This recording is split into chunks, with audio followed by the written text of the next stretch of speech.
تستعد مجموعة السبوعة بعرض تيفو ضخم ومميز خلال مقابلة المغرب ضد النيجر في افتتاح ملعب الأمير مولاي عبد الله.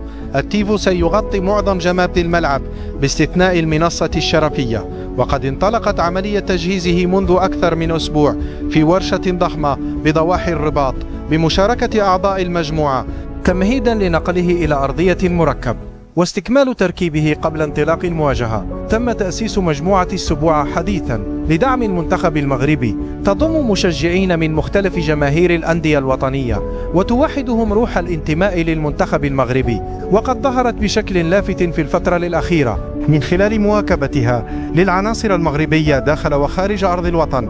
هذا العمل الفني الذي وصف بالفريد من نوعه سيكون رسالة قوية من الجماهير المغربية إلى أسود الأطلس، دعما للكتيبة الوطنية بقيادة المدرب وليد الركراكي.